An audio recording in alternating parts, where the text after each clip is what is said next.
Hello my dear students, welcome back. आणि बघा, आपण मागच्या आपल्या दोन्ही व्हिडिओज मध्ये फक्त इंट्रोडक्शन बघितलं होतं आपण linear equation in two variables. तर विद्यार्थी मित्रांनो, त्यामध्ये आपण काय शिकलो की लिनियर इक्वेशन्सला ओळखायचं कसं, right. Linear equation in two variables काय असतात. आपण एक चार्टही बघितला होता पेज नंबर फर्स्ट वरचा.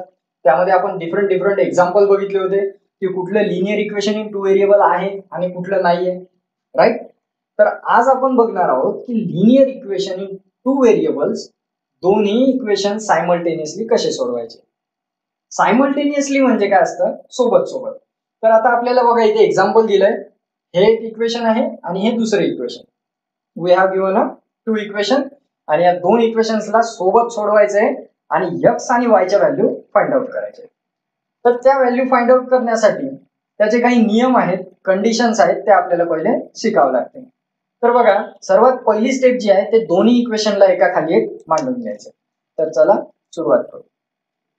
बघा, फर्स्ट इक्वेशन दिलंय 5x minus 3y is equal to 8, equation number 1. पहिलं इक्वेशन दिलेलं आहे. दुसरं इक्वेशन आहे 3x plus y is equal to 2, equation number 2. तर असे दोन इक्वेशन दिलेले मांडून घेतले, पहिली स्टेप संपली. त्यानंतर सर्वात महत्वाचं म्हणजे की दोन्ही इक्वेशन मध्ये जे व्हेरिएबल्स आहेत, आता व्हेरिएबल काय असतात हे पण बघितले आपण. एक्स आणि वाय हे दोन काय आहेत, आपले व्हेरिएबल्स आहेत. आता या दोन व्हेरिएबल सोबत जे नंबर्स असतात त्याला काय म्हणतो आपण, कोएफिशियंट म्हणतो, बरोबर. तर आता आपल्याला चेक करायचं की दोन्ही व्हेरिएबलचे कोएफिशियंट्स जे आहेत ते सारखे आहेत का, म्हणजे एक्स च्या सोबत जे कोएफिशियंट आहे ते सारखे आहेत का. बघा, 5 आहे, 3 आहे, सारखा आहे का, नाही. त्यानंतर y सोबतचे कोएफिशियंट बघा, 3 आणि इथे काही नाही म्हणजे 1 आहे, सारखे आहे का, नाही. तर सारखे जेव्हा नसतात तर त्यावेळेस काय करायचं, याला सॉल्व्ह कसं करायचं. तर याच्या आहेत दोन पद्धती.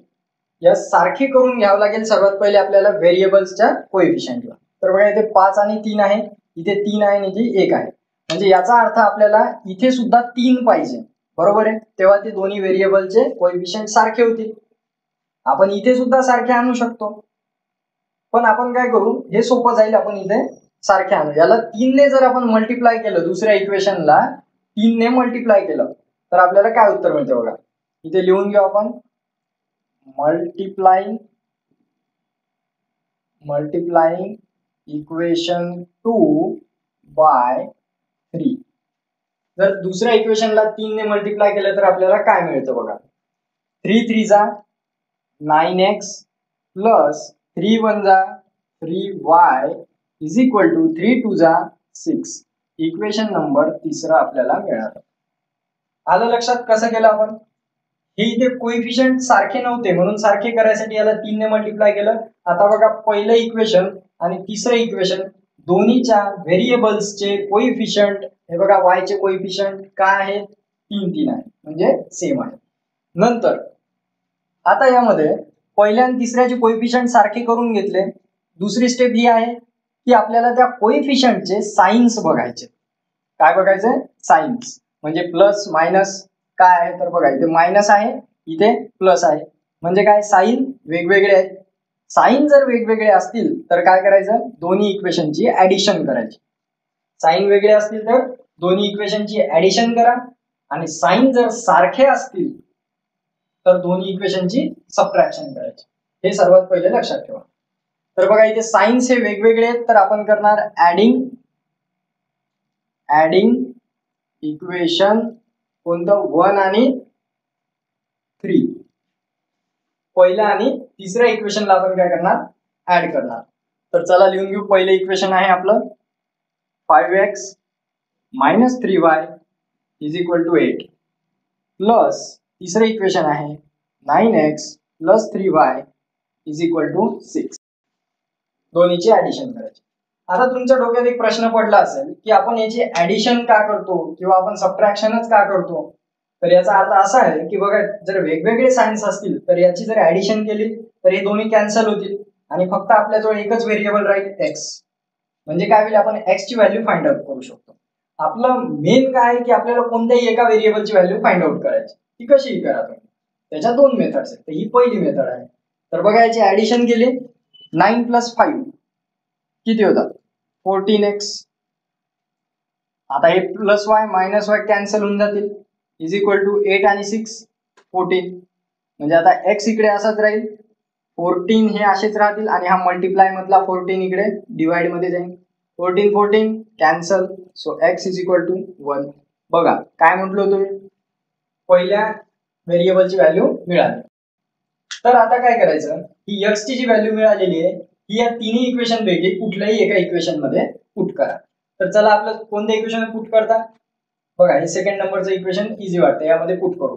मग इथे लिहायचं put x is equal to 1 in equation 2. दुसऱ्या इक्वेशन मध्ये पहिली व्हॅल्यू पुट करा x ची. तर दुसरं इक्वेशन काय आहे 3x + y is equal to 2. तर आता x च्या जागेवर मी ठेवणार हा 1 + y इज इक्वल टू 2. 3 1 जा 3 + y इज इक्वल टू 2.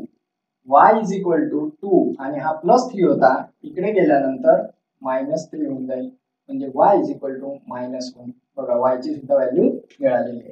तर अशा पद्धतीने solution of equation is x, y म्हणजेच 1, -1. तर आलं लक्षात कसं सोडवायचं. अशा पद्धतीने आपण सायमल्टेनियसली लिनियर इक्वेशन सोडवू शकतो. तर दोन इक्वेशन दिलेले होते आपल्याला. दोन इक्वेशन मध्ये काय केलं आपण पहिली स्टेप होती ऍज इट इज लिहून घेतले. दुसरी स्टेप होती दोन्हीचे कोइफिशियंट्स चेक केले सारखे आहेत का. सारखे असतील तर समोरची प्रोसिजर नसतील तर पहिले सारखे करून घ्या. आपण सारखे केले मल्टिप्लाय केलं 3 ने बघा इथे व्हेरिएबल्स सारखे केले. सारखे केल्यानंतर काय केलं आपण दोन्हीच्या साइन्स चेक केल्या प्लस मायनस आहे का मायनस प्लस आहे का मायनस मायनस आहे म्हणजे चेक केले. तर याच्यामध्ये सारखे आहेत का वेगळे आहेत इथे वेगवेगळे साइन्स आहेत. वेगळे असतील तर ऍडिशन करायची इथे बघा ऍडिशन केलेली आहे. तेच जर का सारखे असते तर सबट्रॅक्शन करायची. ऍडिशन करून आपण x ची व्हॅल्यू सॉल्व्ह करून फाइंड आउट केली. ही व्हॅल्यू घेतली नंतर आपण कुठल्याही एका इक्वेशन मध्ये पुट केली. आपण दुसऱ्या याच्यामध्ये पुट केली आणि तशीच y ची व्हॅल्यू फाइंड केली. आलं लक्षात कसं सॉल्व्ह करतात. आता बघू याची दुसरी मेथड काय असते.